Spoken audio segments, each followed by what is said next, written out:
Good morning, everybody.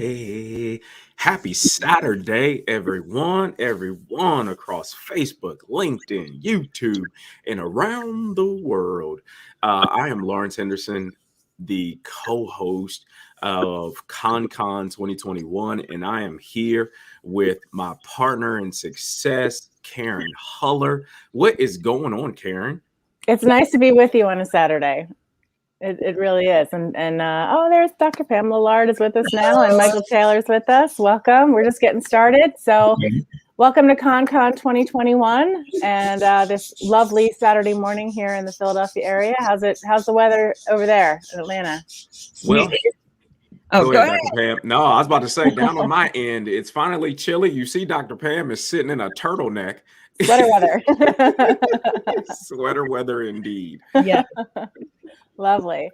Well, I'm so happy to be spending time with these two amazing conscious leaders. We're going to be talking about different approaches to change, the challenges to change, how we can overcome them, how a conscious leader can influence an organization to change in a conscious direction. And we consider consciousness for an organization prioritizing people and planet alongside profit for a sustainable future for all of us, right? So I'd like to introduce Michael Taylor of SchellingPoint. He is the CEO of SchellingPoint. SchellingPoint is a data-driven, solutions-based platform, and it has a bunch of tools and great methodologies that we'll love to hear more about, especially all the successes that he's had, helping organizations really understand what the sticking point is to getting past the point of resistance with change. Some really great behavioral science is built into this, and it's fascinating to me. And I'm really excited to get to spend some time finally with Dr. Pamela Larde with the Creative Academy of Creative Coaching. Thank you so much for being with us. I know you just had to drop your daughter off at a recital, so I appreciate that you could take care of your family and be here with us as well. Thank you so much. Thank you. I appreciate your flexibility with that. Oh no! Absolutely. And so if I can just drop some more about Dr. Pamela Larde and the work that she does with the Academy of Creative Coaching, and as a director of the Institute of Coaching, and with her publishing company, and so I could run off a list as she is. Don't forget the day job, because I don't want my boss to get mad. Professor, director, associate professor, a leadership PhD program at Anderson University. So I mean, just all these amazing things that she does. And again, like mom, I think is at the top of all of those. Okay, all right, good. But she is a thoughtful leader, and somebody I count her. I don't know if I even told her this out loud, but I count her a mentor, someone who I look up to and always want to be in support of. So I'm so grateful that we could have Michael and Dr. Pam here to just drop some platinum nuggets on us this morning as it pertains to this topic of conscious leadership and how it applies to all the things that are going on in the world today. So Karen, I'll let you lead off with your first question because I got a list over here.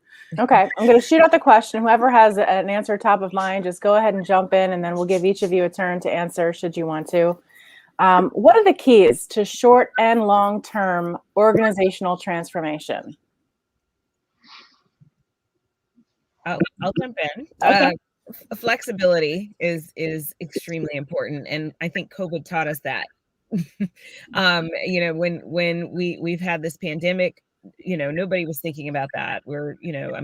Right before COVID hit, our team was in Nashville, presenting at a conference and preparing to be all over the world. I mean, we had intensives planned for the following month in Abu Dhabi, and so we were ready to go, and all of a sudden we had to make sudden changes. In fact, when we were in Nashville, we were in a Walgreens and there was no hand sanitizer. I was like, wait, what's happening? I had no idea. Like, this was February before March, hit, and I had no idea what was going on, but I realized, there's something, this is like a big deal. So we changed instantly within the next, all of these intensives, these trainings, when I refer to intensives, I'm talking about our coach trainings, they were all in person. And we, within 2 weeks, we got together, we strategized, and we made all of the rest of the intensives for that year virtual. And because we were flexible, because we were innovative, because we already had worked with technology in this sense, it did not take us long. And so that flexibility, I think, was absolutely key. That happened to actually be our most successful year to that point, because we were able to adjust so quickly. That makes so much sense, that the key to change is flexibility, because how can you change if you're not flexible, right? Absolutely. It makes so much sense. Absolutely. Michael. Dr. Pamela, an honor to meet you and co-panel with you. And so on the basis that transformation is a complex maneuver, and I'll say it's an and statement. So in terms of flexibility, one of the things that I'd offer here is that I'll say, if I can represent all the people in management consulting who go into organizations and get involved in large change initiatives, and when you look at all the great work that's done putting good ideas together and creating good goals and good plans and trying to execute them successfully, I will say the chatter amongst most management consultants is that those organizations that actually make the change and succeed, it comes about because there's a change in the way of working. If they just treat it as a program, as an initiative, and we're going to do this, but the fundamental way they get things done, the way they govern, the way they make decisions, the way they control, if that doesn't shift, I'll just say the value and the potential is diluted. So that's one of the things I would say is key to actually, if transformation really means big change, you have to change the way of working, the systems of governance and measurement and incentives and other things that go along with it. Like whole re-architecture of the organization. Yeah, and it doesn't have to be overnight. It doesn't have to be overnight, but if you come back 1, 2, 3 years later, it can't be a soap opera where you're looking, saying, you know what, the plot's still the same, a few actors have died off and new ones have entered, but I've not really missed anything the last 2 or 3 years. You should be able to come back in 2 or 3 years later and say, okay, this is a different place to how it was. Yeah, it's interesting because as you both described, just kind of that flexibility and what you all have been doing personally, as you think about what your organizations do for the world and how you impact, what have been some of the things that you've been focusing on with your teams, with your staffs, and yourself as the work of today and tomorrow? Dr. Pamela, do you want me to lead off on this one? Or, yeah? Go ahead. We'll get into a flow here. Yeah. Yes. Yeah. Well, I think one of the things that, again, our work at SchellingPoint comes off the back of studying over 330 organizational initiatives and changes. So we have in a digital format, in a database, we have things from Fortune 10 corporate strategies to government policy work to early stage ventures to NGOs just around the world. Right now, over 400, close to 500 of these that we study and analyze. And so one of the things that's come out of that is that to make large scale change, it's another and. You have these large sort of corporate enterprise-wide or system-wide initiatives and programs, often led by executives and HR groups and others, and those are valuable, but the ones that struggle are the ones that don't then actually have you need the change occurring throughout at the micro level, at the teams and the groups, and it needs to be coordinated. So what doesn't work, we don't believe, are these, I'll call it this whitewashing of, oh, we're having an enterprise-wide initiative now called the culture change, and it's good because it's you can do it once and it affects all 20,000 employees or all 2,000, but you also need things happening at the local level. Now, so to answer your question, Lawrence, at the local level, people talk about having purpose. But in our research, what we found out is that actually managers didn't have a way to define a group's purpose that actually created a we statement. And because groups are mixed motive, non-zero sum games, where everybody's very conscious of the me, you might pull a group together and say, right, we have this problem, let's solve it. And implicitly they say, they're kind of saying, well, that's the we. So very specifically, the bit that we've been bringing to groups is you actually have to define the we in terms of, we need to reduce the cost of this operation by 25% over the next 12 months. We need to design this merger so that it supports the business strategy over the next 2 years. And what we found basically is a lot of managers just implicitly assume the we is obvious to the group. So that's the first piece of training we've been giving people, is how to create a 3-segment topic title with a verb, a subject, and a time frame. And only then do you have a purpose that can give the we that's greater than all the me's in a group. Sorry, a bit technical there, but that's having an impact. That's actually really it's fine saying, oh, we've got a shared purpose. It's like, okay, well, what is it? I wonder how many departments actually can say that they understand and would agree upon their shared purpose. Mm-hmm.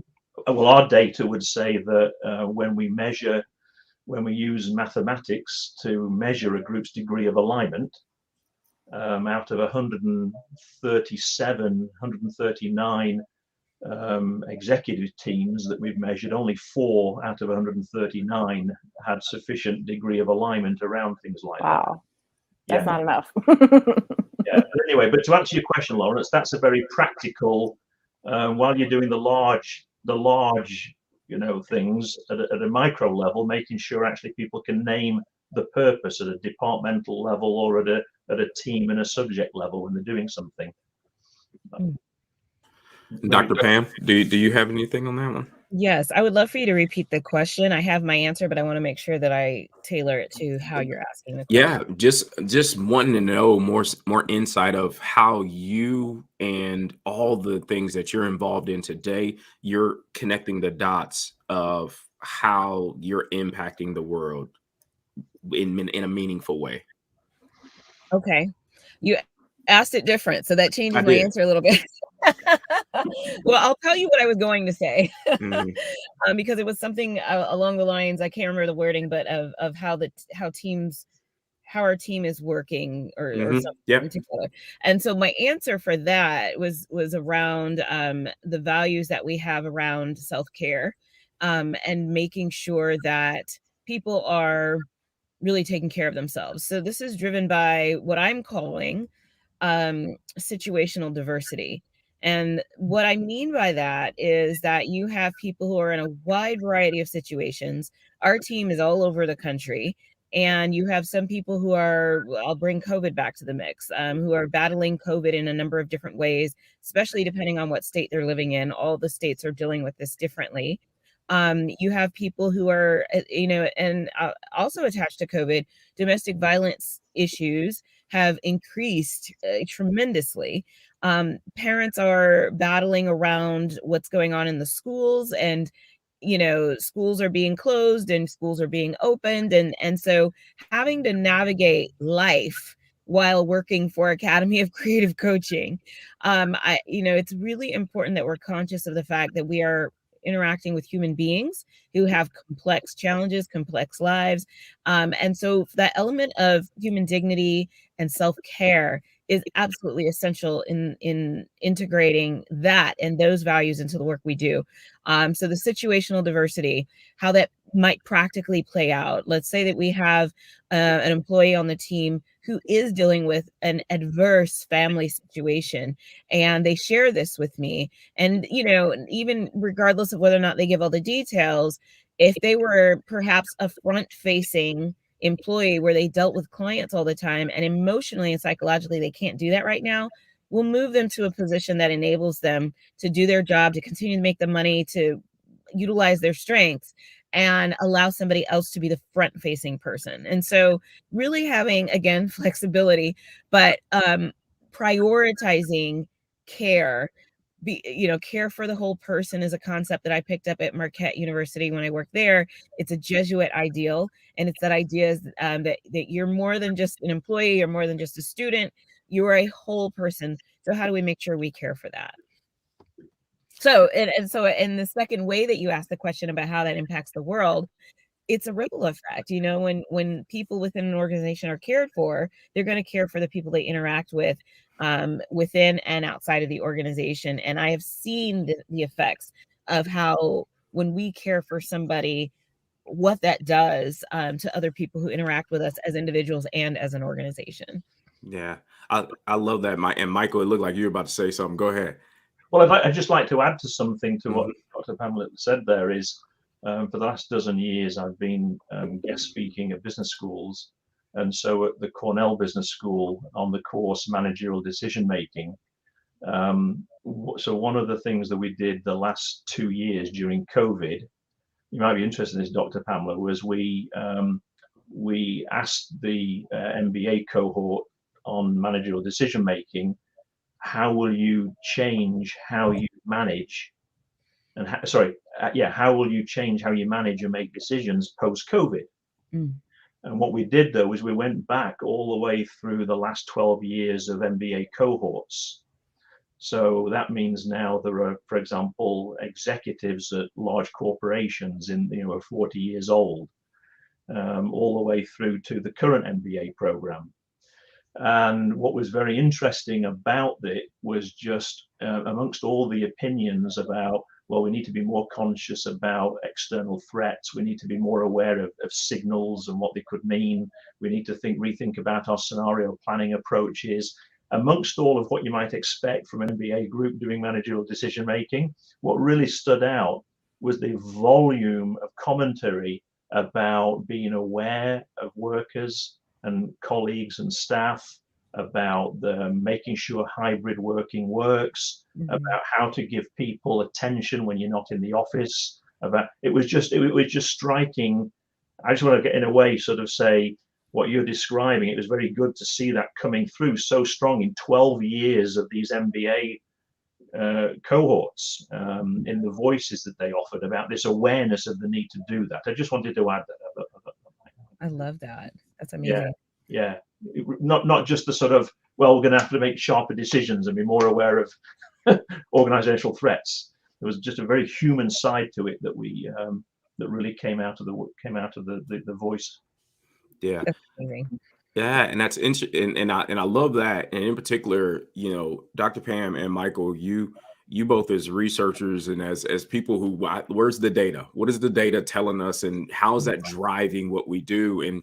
And of course, as before everybody jumped on, me and Michael were talking about, we always seem to get the list right of how to list things. We go people, we go the planet, and then we go profit. Right. But somehow, some way, that last one ends up being the one we talk about the most, right? How's it impacting the bottom line? And all of a sudden, then we begin to engage with people as widgets, as a part of the wheel, instead of the people who actually help make the wheel go round.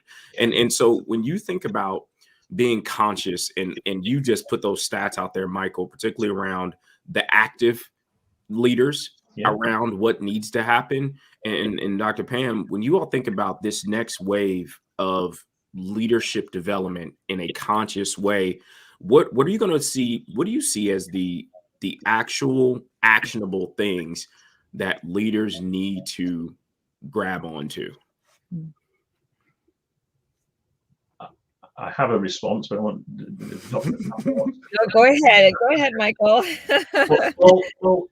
Look, at the end of the day, organizations, it doesn't matter whether it's a public sector, private sector, NGO, we're driven by the incentives, and we're driven by the measures around which we're judged. And I'll make a broad statement that organizations have some form of performance scorecard. Now, if you go into the private sector, the predominant scorecard that's being used by most people is the balanced scorecard. And that came from 1993 from Norton and Kaplan, the two Harvard professors who said, how do we improve organizations? We get into board meetings, we look at the financials, and that's a lagging indicator. Now that was crafted, the book was written, I think, in 92, 93. That's now been around. So how long is that now? 30 years? No. I'm in so much denial that was 30 years ago. Right? I know. I was still in a pram back then. I don't know what's going on, right? And I think the book was a pillow, you know. But the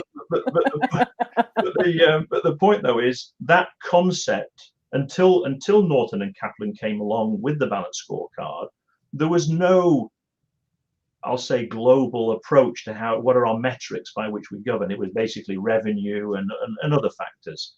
They came along and put some wonderful structure that's been in place. I'm going to offend a lot of people when I say this, but it doesn't support the current times. And so what we've done working with the Wharton Business School is created a 7-tier outside-in scorecard. And so we're now moving organizations from their inside out, because a balanced scorecard is essentially inside out. The top tier is the financials. So the end of the day is, what did we get in terms of the money? Mm-hmm. The second tier is customers.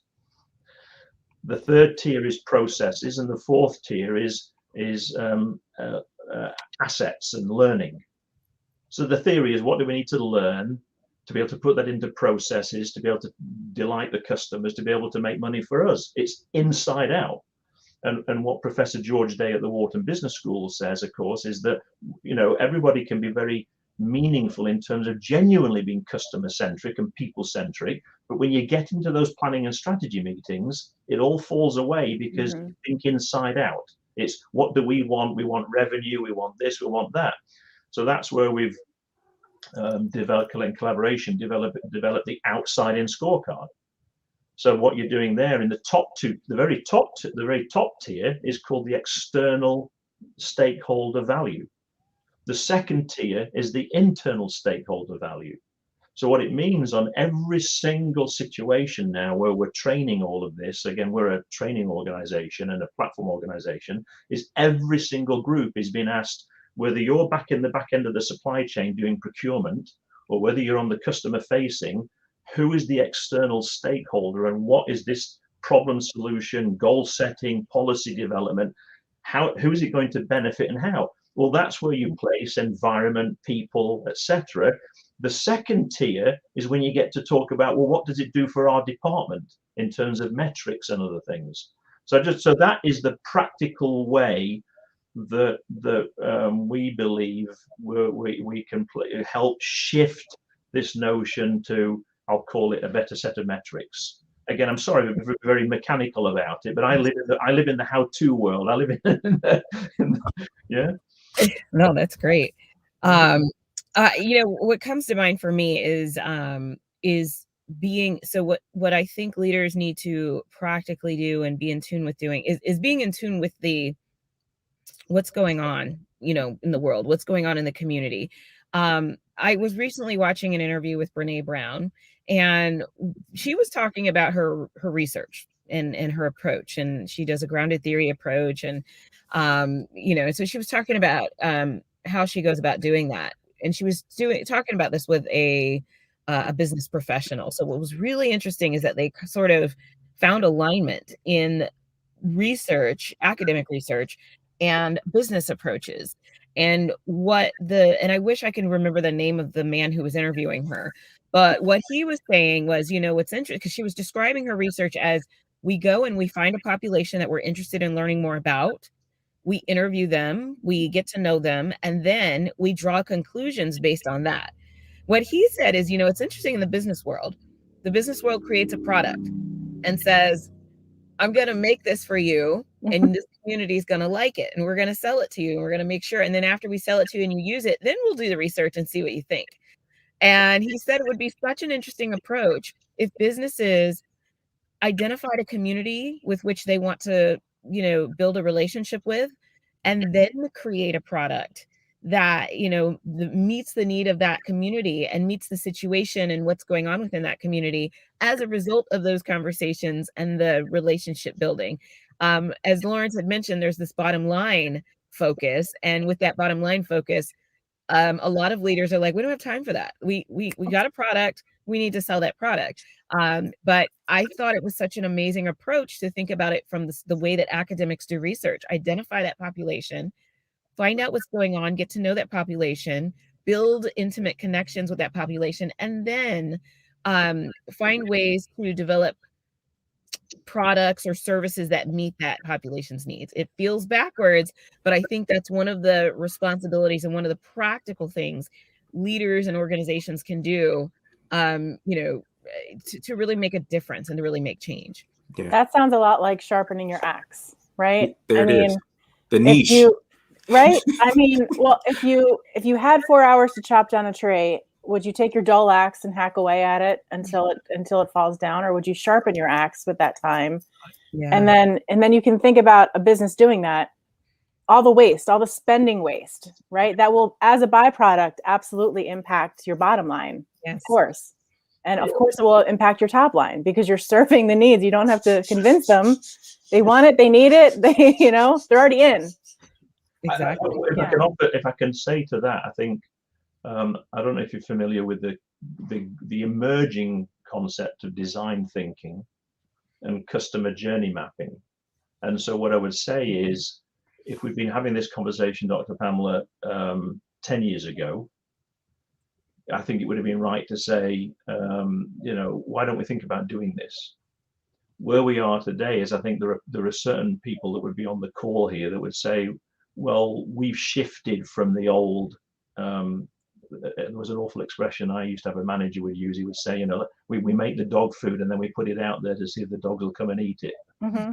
Dreadful expression, but the point was, you're right. But I think today there's now this concept of design thinking and customer journey mapping, and first of all interfacing and understanding. Mm-hmm. And it started with Peppers and Rogers and the IDIC model and all of this and IDEO, but that's a growing, emerging thought process of it's not prevalent, but people are shifting towards it, and I guess if we can accelerate it, that'll support the aspiration you have. So it's slowly coming. All these amazing tools. Yeah, I was just going to throw in that it's a scary shift to make because, you usually start a business because you have an idea. Yeah. So, but to think to slow down and tailor that idea to somebody who needs it, it kind of feels like it's in the way. It feels like, no, let's just go and get this idea off the ground. Yes, that's right. Yeah, I've got a great idea, and there's a market out there for it. Yeah. There comes that flexibility, right? Yeah. You have to adapt. Absolutely. Yeah. Karen, what are your questions? I'm telling you, I'll run them all day. Yeah. I want to talk about the obstacles to change. Mm-hmm. I know that Michael talked about lack of alignment and lack of collective purpose being one of the challenges. We know there's resistance to change. Not everybody is naturally flexible to change. In fact, I think inherently we're resistant to change. Our brain's just wired that way. So what are the challenges? I mean, when you have a pandemic, there is that moment where you have to recognize what's going on in the world, is to your point, Dr. Larde. And there's then this, there might be people who are resisting that reality, but once you face that reality, then it's almost like you need to change. But without that element, what are the other obstacles to long-lasting, sustainable change in an organization? If I can throw out, I think this is one of the things we talked about, Karen Lawrence, before, was that through the research that we've been doing on all these organizational change initiatives and looking at them, there is this, independent of that research, there's a fundamental tenet of change, which is that for action to occur, there needs to be cognizance of a gap and motivation to fill the gap. I mean, that's how we all live every moment. So cognizance of a gap. If I'm looking at a situation and thinking it's fine right now, right? If I don't see a gap, or it's fine right now and I don't see it not staying fine, don't waste my time. Mm-hmm. Now, if I do see a gap with anything, which is, well, what's going on right now, it doesn't meet what I want, or what it does, but I don't think it's going to sustain. Now I've seen a gap. The question now is, am I motivated to fill the gap? And the behavioral science on that is, well, the value of the future, I can imagine, needs to be greater than the cost of the actions to take it, the barriers I have to overcome, and the damage of the unintended negative consequences I could trigger on the way. Right. So the first thing is, do I see a gap? And then the next one is, can I imagine the value? And then does it compensate for those three? The issue, so the first one is, if you want a group of people to make a change, they have to check all 5 boxes. Mm-hmm. And a lot of people don't appreciate that. That's the model again that we're sort of trying to get out there to everybody is, I'm sorry, it isn't straightforward. There's these 5 boxes you have to check. And one of the issues you run into is that the gap can be vague, because humans don't do a good job looking forward and projecting, right? So it's like, it's okay at the moment, you know. And then the ability to look forward and say, well, if you ask me in 3 years' time, would conscious leadership be better? Yeah, I guess so. I mean, I don't know what that means really. I'm not quite clear what the benefit of that is, or what does it mean to me. But then when you say, well, what are the actions we're going to have to take, and the barriers and negative side effects, those are very clear. Oh, if you go down this conscious leadership path, which kind of, I'm not sure how much of a problem we have today, do we? And I'm not sure how much better down the road it's going to be. It sounds like a good thing. So those 2 intangibles then are competing with the very tangible, well, we're going to have to do these actions, and I don't know how we're going to do that. And we've got these barriers we're going to have to overcome, because they won't like this and they won't like that. And then the unintended negative consequences are, well, and if we change the approach to leadership, we could damage the business. So the issue is, very quickly, there's 5 factors that go on in everybody's head. And the 2 that are most important, why think about the gap, why think about changing, or what's the value, are intangible. And the constraints, which is why not, are tangible. So that's the formula that you have to play with. That unintended consequences, I feel like some people hyper focus on that. There's, and some people totally ignore that there are sometimes inevitably unintended consequences. Well, back to your point you made earlier, which is, I mean, this is in our DNA as humans, right? What we're doing is looking at threats. Mm-hmm. So as soon as somebody mentions we want to think about doing this, the brain goes to the worst possible. Take AI, right? Mm-hmm. AI, mm-hmm. right? I've been working on AI since 1993, right? AI. It was said back then, it's still said, the world's going to be taken over by robots. We're going to all lose our jobs because our brain goes to the worst possible and negative consequence. Mm-hmm. And by the way, to your point, it's how groups rally engagement. They say, if you don't support us and get on board with this, that's going to happen. So this is interesting. So based on the data, Michael, what is more compelling for people, playing upon their fears or having them engaged in a shared purpose? Well, when I think about the 5 factors that, what you want is, you want each of those individuals to be in a mindset where they're saying, yes, I'm aware there's a gap today, or there's one that's coming. Yes, I can see that state in the future that's just not platitudes and generalisms and nice, fancy, happy talk. Mm-hmm. But I can actually see that it means that. Mm-hmm. And that these things here, the actions and the barriers, negative side effects, I can imagine that we can remove them. We can minimize the cost of the actions, and we can remove the negatives. So it sounds like a reconciliation of the 2. And you need to be able to reconcile them, because if you don't get the formula in place, nice talk, but don't involve me. I know generally fear is not the best emotion to make decisions from. Yeah, that's yeah. But at the same time, though, what goes on though is people are always trying to create a burning platform. Yeah. And everything isn't a burning platform. Right. Dr. Pam, I know ACC and you. It's amazing that Michael's talking about the gaps that are created, and one of the things that I was super intrigued by with just the curriculum that you developed from the coaching side of the house, it was almost like this foreshadowing of the world today as you all thought about creating context and curriculum around cross-cultural competency and inclusion within the modality of coaching. What went into that process to say, hey, we're going to do it, but we see it doesn't exist, right? And it's before, like, if we build it, they will come. But you were like, something exists here. What was that thing that really pushed you and the team to say, hey, we need to get out in front of this? Yeah, I've been doing this work in some way, shape, or form prior to starting the Academy of Creative Coaching. I was in student affairs and higher ed, and some of my roles certainly intersected with diversity and inclusion. But I noticed how much pushback there was in having these conversations, and people are really, they're hard conversations to have. When I went through my own coach training, this wasn't even close to touched. And I thought, but we're dealing with human beings, and we're going to be interacting with human beings from a wide spectrum of backgrounds and experiences. Why wouldn't this be a part of the learning and growth process? So because I had a set of tools that I used in higher ed, it just made natural sense. And it also probably has to do with my own lens based on my intersectionality, being a Black female in at one point in the Midwest, where I was the first Black professor that many of my students had ever even seen.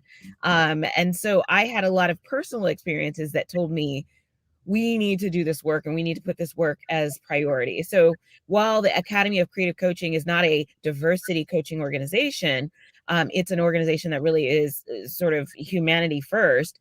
And you can't be humanity first if you're not thinking about some of the ways in which people are marginalized, how we can help give people voice, really being able and adept at talking about really difficult social issues and how that might impact the person that you're coaching. If you're not connected to that, I'm not sure how effective you can be unless you are just coaching a monolithic population of people. And go ahead, Michael, and then I have a tag on to that one. Well, I wanted to offer Dr. Amber something we found that in our research that I've been curious what you think about is, so we spend all our time with groups and supporting groups to create group action, whether it's in a team or if it's 15,000 people. And what we've learned is that when you put a purpose in front of a group of people, we need to achieve this in this time frame. When you ask them all of their opinions about those 5 areas, where are we today? What does success look like? What actions do we need to take? What are the barriers? What are the negative side effects? A group will have about 150, 160 different opinions. And when you share them about amongst them, they'll all agree with 17% of them on average. And there'll be some amount of disagreement on 83% of them. So when I say in a group, I think we're here today, I think we should go here, I think we'll have this barrier, I think we should do this, there's a 1 in 5 chance everybody else will agree with me. So when we take the 83% and we say, look, you're non-like-minded about these, which are the ones which you would say we better get on the same page, right? On average, a group will pick 54% of them, right? And they'll say, wow, if we're not on the same page about that's the state of things today, we'll never build something. And now, when we pick those, so I just want to make the point that non-like-mindedness is enormous in groups. Enormous, dreadful. It's significant, and you have to just accept it. The art is turning it into alignment over action we're going to take. Right. Now, when you find those things, what we've now found is when we ask, why is it that you don't think? Why do you think that this is the case, and why are they saying it's not the case? Why are you saying we should do this, and they're saying no, we shouldn't do that? And the piece I want to mention is that over 95% of the time, Dr. Pamela, is the person makes a negative judgment of the other person's intent. Right. So the reason why, you might know all this already, apologize, but they say 90% of the time they'll say, the reason why I'm saying this is good and they are saying it's not good is because they're trying to make me look bad, because they're trying to get more power. because they're right. And if you listen to people in groups when they don't like what other people are saying, they'll make a negative judgment of the other person's intent. Right. This comes back to the whole diversity, inclusion, equality, and equity and everything. Is my view of what somebody's doing is based upon my view of them. If I don't like them as a person, if I do like them as a person, if I don't like them as a group they're part of, or if I do, that directly influences my belief of what they're trying to do when they're saying yes and no to things I don't agree with. Absolutely. Absolutely. And that tells me the answer is relationships and Yes. connection, you know, so that Yes. we can understand where people How do I feel about that other person? It comes right through in my agreement and disagreement on things. Yes. Let's go there. Let's talk about fostering relationships to as a vehicle for change. Let's talk more about what that looks like. That's actually what I was going to ask Dr. Pam. Like, how did, because you brought up the humanity of us, Yeah, and that's very relational and holistic response to this topic of DEI, which, you know, in all of the work you've been doing, can be very divisive. And to Michael's point, it could get like, how do I feel about Dr. Pam? She's all right. And so I'll filter her messages that way versus us taking this holistic approach. So what is it about this from a relational standpoint? Yeah, to Karen, great question. Dr. Pam, go ahead, kick off. Yeah, so it's interesting because I'm gonna kind of also roll in what I was going to respond in terms of what are some of the barriers. And some of those barriers, one of the things that we're seeing happening right now is the Great Resignation. Everybody's quitting. Everybody is, like businesses are experiencing unemployment in unprecedented numbers. It's, at least in recent history. So one of the things that I'm seeing, and I'm reading a lot of articles about this because I find it fascinating. And quite frankly, there's a part of me that's like, it's about time, because people have not really been valued for what they bring to the table in many cases. I was actually a part of the Great Resignation. I just realized it as I'm talking. I was like, oh yeah, I quit a job too. And it had a lot to do with what's being said, which is people are not feeling valued. People are feeling like, I have these talents that I bring to the table, but I'm being treated like a widget. I have complex home situations that are happening, and you're asking me to, I don't know, come back to work when it might not be reasonable or feasible, and there's no practical solution. I've got 4 kids at home, not my case, but I have 4 kids at home who are not able to go to school, and you're just going to make a blanket policy for everybody without considering what's going on. So to bring it to relationships, I think one of the tragedies in terms of where I was, and I'll just speak anecdotally, and why I quit was because I did have a whole wealth of value to bring to the organization, and I spoke up on it on many occasions. But the standard practice of, I'm gonna, as a leader, I'm gonna promote who is close to me, I'm gonna promote who I'm familiar with, I'm gonna promote who who, I don't know, maybe I identify with better, as opposed to, let me really actually get to know the people in this organization, because I might have some gems here that I didn't even know I had. And so when I left that organization, I left because I got hired by Harvard, who did see my value. I got hired by Anderson, who did see my value. And I'm able to contribute in ways that my previous organization could have immensely benefited from, but they never really got to know me. And, and so I think when in ways, and how do you do this?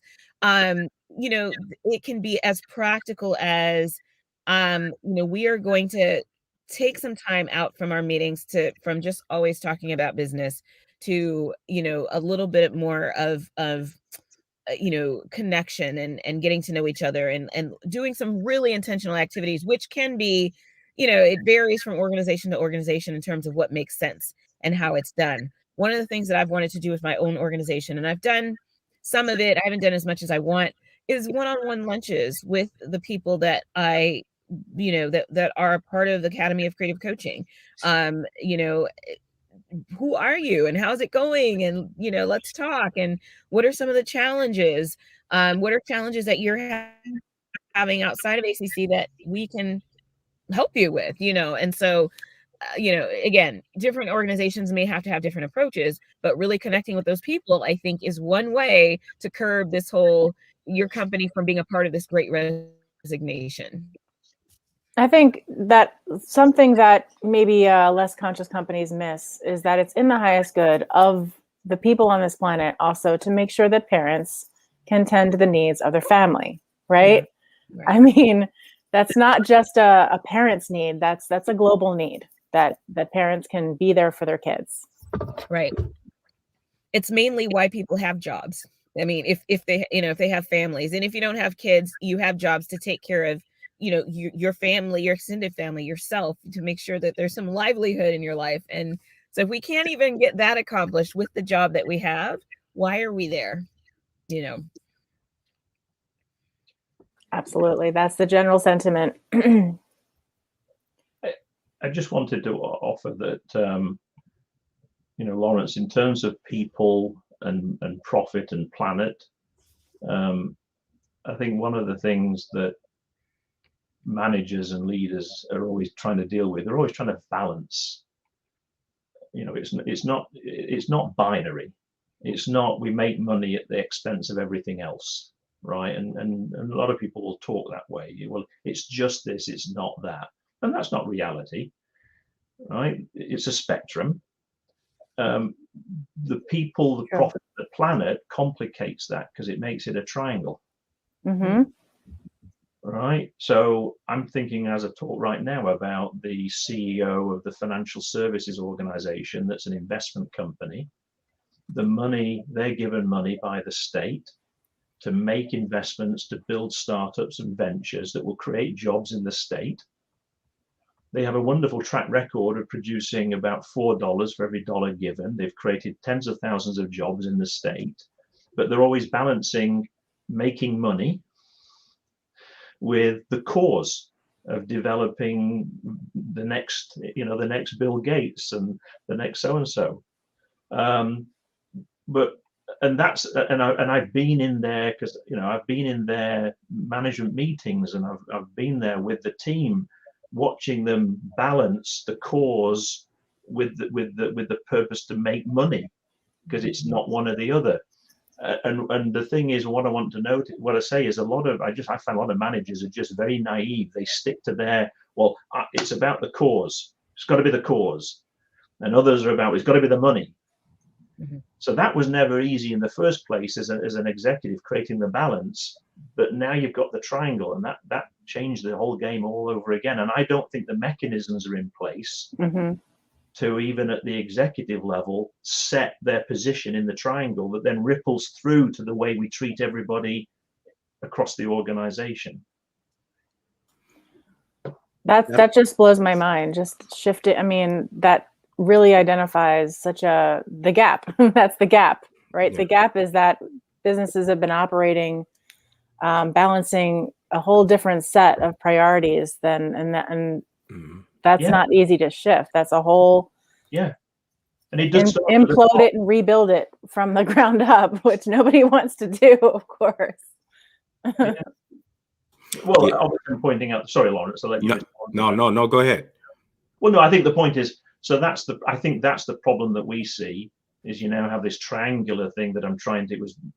You've now got to say, do we all agree as a leadership team that we're here in the triangle? Mm-hmm. That we're balancing the three this way, and then how do you have that ripple through in your policies, in your approaches, in your behaviors, in your styles, and your policies? Yeah, it makes me very curious what a successful model for today that can also be adaptable for tomorrow looks like. Yeah, I think there's some work we can do there. Dr. Pamela, you're the academic here, so please, in the future, if you can come up with an answer for that one. Yeah. Well, I think Jay put a question in the chat, and I want both of you to answer this question because I really believe, in the work that you all are currently doing, you have some things that you've been helping organizations with. And so Jay's question is, what are 1 or 2 steps we should begin taking to get leaders, to get the group aligned? Like, what are we doing? Yeah. So Jay, thanks for the question. And I have to say, when I see that one, you're taking us right back to the original research that we did at SchellingPoint. And when we went out and spoke to board members and executives and consultants and managers about alignment, because everybody would say, if you don't have alignment, things don't get done as well as they can be done. So everybody talked about it. And we noticed everybody talked about it as a binary. We either have alignment or we don't. And of course, as a manager, I've been a CEO and other things, and it's like, yes is good, we can move. Anything other than yes is a problem. Right? So I like binary. Yeah. The problem, though, is that what we've taken the work of the Nobel Prize recipient, Professor Tom Schelling, in creating a set of mathematics to objectively quantify a group's degree of alignment. On a scale of 0 to 100, every group we've ever measured has been between 44 and 85.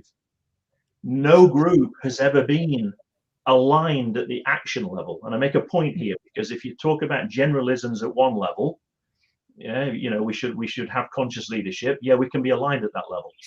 But when you go down to what does that mean in practice? The point, Jay, I want to make first of all is that we've never mathematically found a group ever that's been fully aligned at the action level. And we've now mathematically shown, we believe, that no group ever will be.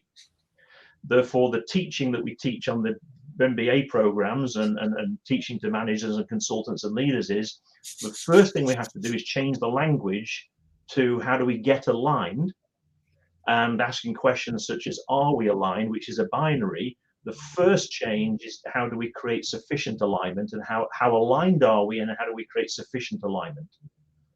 It changes because one of the problems with talking about the binary is Karen, Dr. Pamela and Lawrence could have said 10 things, and if they say to me, so Michael, are we aligned? Suppose I agreed with 9 of them and didn't agree with the 10th thing. I'm now in a bind. Well, I can either go no, in which case I'm in trouble and I'll offend somebody that's important to me, or I say yes and I lie, I tell an untruth. But if somebody asks me, well, how aligned are we on this? I can say, well, I agree with 9 of the things you said. I don't agree with the 10th. So Jay, the first thing to do is just change and it's very difficult because I still make the mistake, a dozen years later, is to get out of it's a binary. It's accepting that a group has a degree of alignment. It's a dynamic characteristic. It ebbs and flows, and it's about saying, where are we, and where do we need to be, and what are the things we need to change from we're non-like-minded into we're aligned. That's the I don't know. That's the first response that comes to mind. I would probably contribute and this is borrowed from the concept of nonviolent communication, and this is Rosenthal is the author for that. And he really talks about getting to that need, and people are communicating sometimes from their hurt, sometimes from their trauma, sometimes from frustration. But if we can get to the point of the root of it and really make it safe for people to communicate based on their need, and allow that need to be the root of the conversation, we could start to find some alignment there, because there are some, even though we may not have agreement on certain ideals and how we should move forward, there could be some commonalities as it pertains to human need. And if we can start there, and I always go back to the humanity, but if we can start there, maybe the need is to feel safe at work. Maybe the need is to be expedient in what we do so that we're not here all night. Maybe the need is to is to find better processes for what we do, so that I can spend more time with my family. So if we can get to the root of what the needs are, I think that there might be some possibility in finding alignment there. Now, this is not necessarily research based. This is just based on what Rosenthal has said about needs, and what some of the other researchers have said about how there are some just basic, Deci and Ryan talk about 3 basic psychological needs, which is competence, autonomy, relatedness. could teams learn that language? Can teams understand how those three concepts play out in the work that we do ultimately, and build some alignment around some of our basic human needs, and then grow that initiative for alignment from there? So those are some of the things that come to mind when I think about that. Dr. Pamela, I do want to say, if I can, Karen Lawrence, this is where I think our two bodies of thinking can come together, because when you mention a need and you mention those three attributes, my brain is going into, well, therefore, how do you pull a group of people together and say, our purpose, our we, is to create those, how do we create an environment where we satisfy those three needs within the next 2 years? Oh, I like it. Right.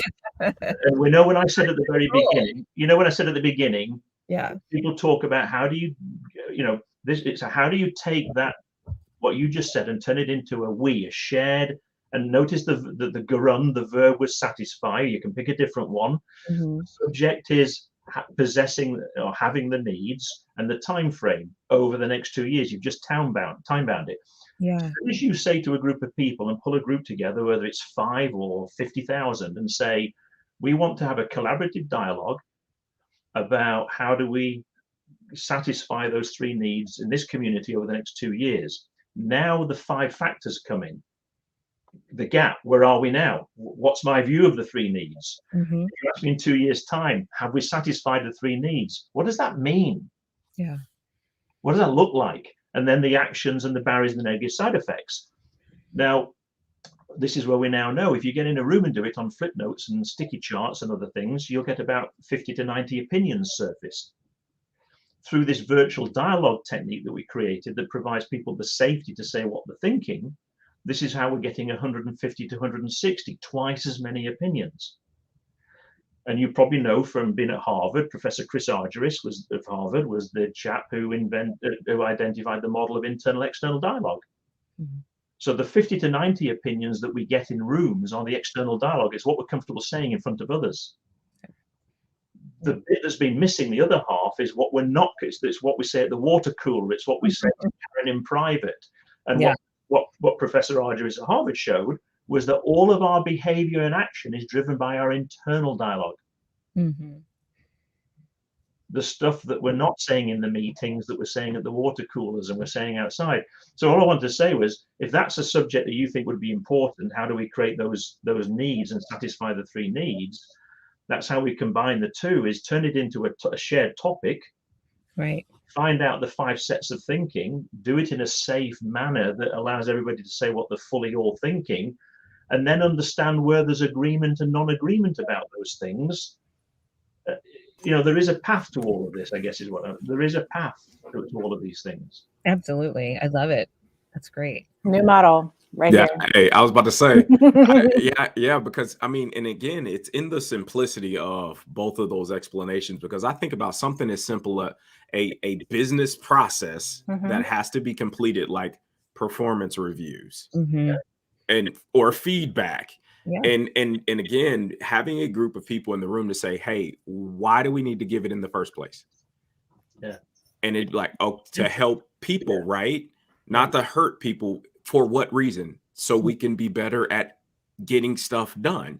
And it's that alignment. It's the connection to the we, the why, versus the trepidation that goes into a process like that, and the infighting that can happen in the water cooler cultures. Oh my God, Michael, thank you for bringing up the water cooler cultures. Yes. The meetings after the meeting, the meeting.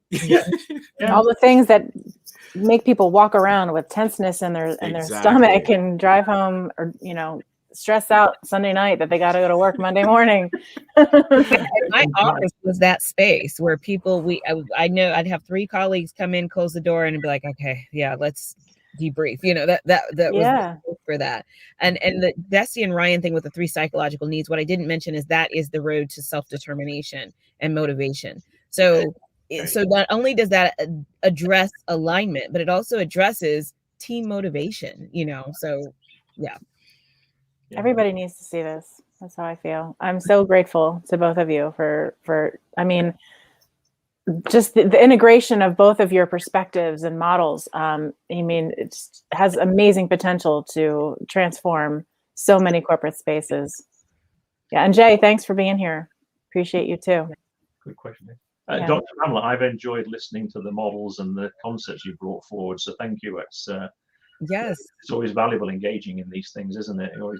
I love it. I love it. And I definitely see alignment in both of our approaches here. Well, I think if I can, I don't know, we'll maybe get into the time, but I'll just say this, Dr. Allen, before the work I got involved in, which was, again, we set up as a research initiative for 2 years, which is how can we enable groups to create coordinated action in a way that hasn't been before. That's how we started. Mm-hmm. Prior to that, if you asked me to go on an off-site retreat or go on a team building event, personally, that was the last thing I was interested in. I didn't need to know that you had 4 children at home, and I'm a mathematician, a statistician. I don't need to know that. I either agree with you about this or I don't. Yeah. Right. And I just want to say that you made the point about the talking now.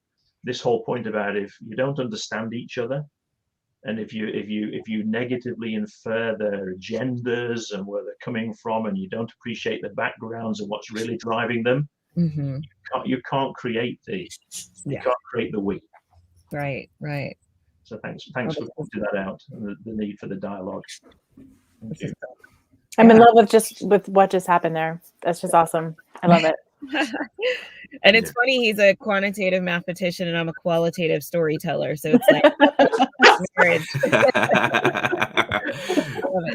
I absolutely love that. Well, thank you. Oh yeah, definitely. No, well, we thank you, and we're always appreciative of the gifts of all of our speakers, and thank y'all so much for again availing yourself for this panel. In spite of ConCon not being able to take off in live this year, but thank you both for the expertise of you and the gift of you. And so I will kick it over to Karen to have last words for this panel before our presentation. I have this vision, and I wasn't birthed in me. It was definitely inspired by all the conscious leaders that have come before me. But the integrated model, the vision of this panel and being able to approach change from different perspectives. And as you just pointed out, Dr. Pamela, that, you have the qualitative storyteller and the quantitative mathematician, and integrated together, you have something very powerful. I mean, you're both very powerful, but that was the whole point of the C3 community. We're all creating these ripples. If we can get us all to put our ripples together, then we can form an unstoppable, powerful wave of conscious transformation. I'm so thankful. I'm so thankful. Now we have another order of business, which I'd like to kick back to Lawrence. Yes. Well, we are super, super excited because this year, as a part of the conference, we had what we were giving out as our Conscious Leadership Award. And the award winner for that is Dr. Pamela Larde. Congratulations. Yes. And so with that award, Dr. Pam, the committee selected you based on submissions and applications and some of the amazing things that I gave her kind of formal titles and all that other stuff before, but Dr. Pam gives back. She puts the posters into practice. And as you heard in one of her responses, she brought up values.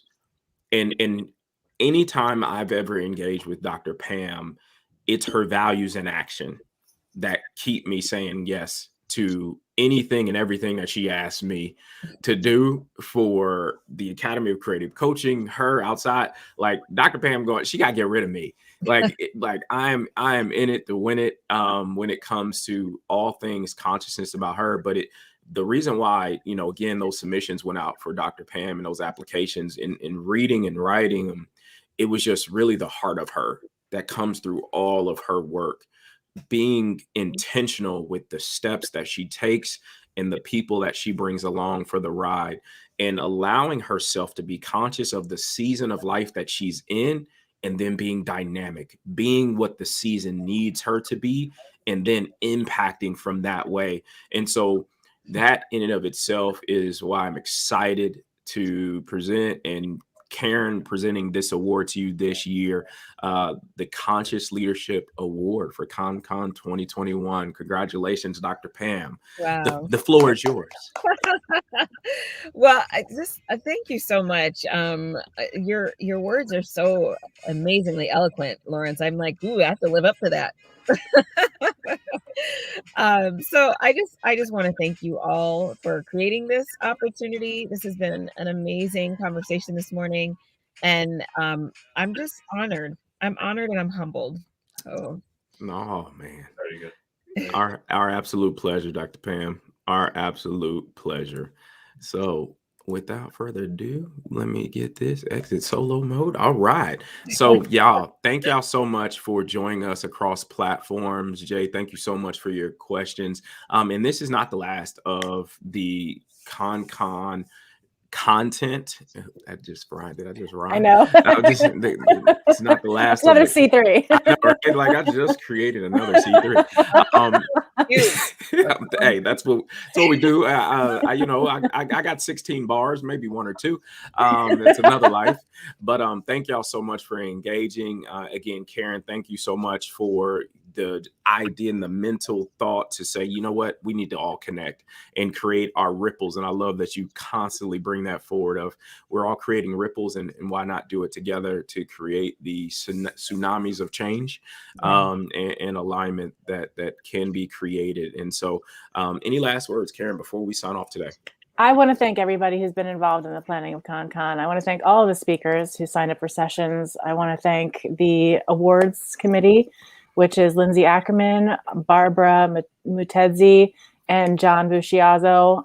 They dedicated their time to helping us promote the applications, the nominations.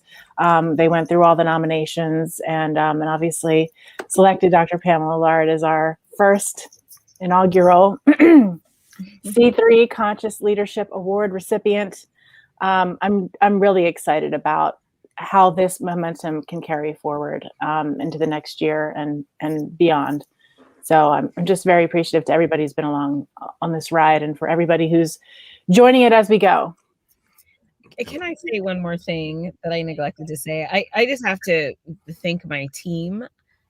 There's no way any of this would be happening without my amazing team. I've had days where I said, I'm shutting down this operation. It's too much. And they said, no, you're not. So this is, my team has been absolutely amazing over the past 7-8 years. And so I have to give them it's like the most amazing recognition and love that is out there. So yeah. Lawrence was that for me as well. when I went through the things in the planning, and I was like, I don't know, should we just? And I was like, no, there's a way we can do this moving forward. Absolutely. I have to thank Cynthia. I have to thank Selena for everything that they've done to help us as well. All right. Yeah.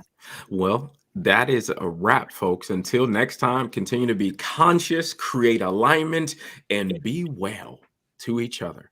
All right. See you all later. It's been an honor. Take care. Bye, everyone.